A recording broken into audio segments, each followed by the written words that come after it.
Meanwhile, let's get to Super Tuesday. The biggest day of the presidential primary season so far is indeed here. Voters in more than a dozen states and one territory are headed to the polls. Today's contest come one day after the U.S. Supreme Court ruled against Colorado's efforts to remove former President Donald Trump from the ballot. That was a big ruling. On the Democratic side, President Biden faces two long-shot challengers and continued resistance to his handling of the Israel-Hamas war. CBS News Miami's Skylar Henry is live in Alexandria, Virginia with more on this. Skylar, good morning to you.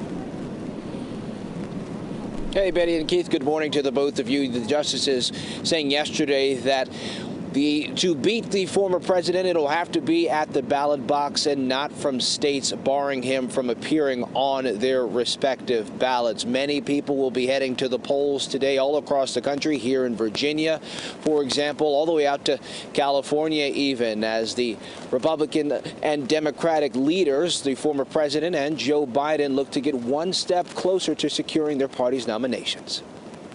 Super Tuesday is here, with hundreds of delegates up for grabs in 15 states and American Samoa.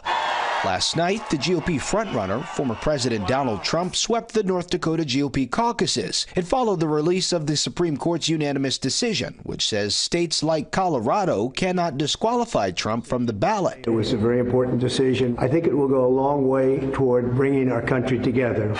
For Republican rival Nikki Haley, it's make or break amid growing GOP calls for her to drop out of the race. Though over the weekend, she picked up her first primary win in Washington, D.C. We can either have more of the same or we can go in a new direction.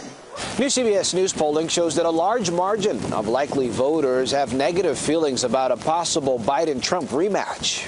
Those same polls show President Biden currently 4 points behind Trump in a head-to-head matchup. Meanwhile, activists in states like Minnesota are pushing those headed to Democratic primary polls today to vote uncommitted in protest of Biden's handling of the Israel-Hamas war in Gaza. We all want this conflict to end as soon as possible. Even if both frontrunners pull off a clean sweep tonight, they still won't win enough delegates to clinch their party's nomination.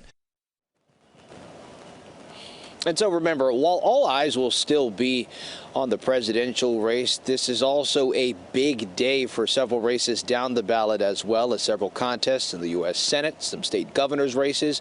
And if you take a look at the U.S. House, more than 100 seats could potentially be secured today, as the primary winners in those contests don't really have much of an opposition looking ahead to the general election in November. We're here in Alexandria, Virginia. I'm Skylar Henry. Guys, back to you. Big day. Okay, thank you, Skylar.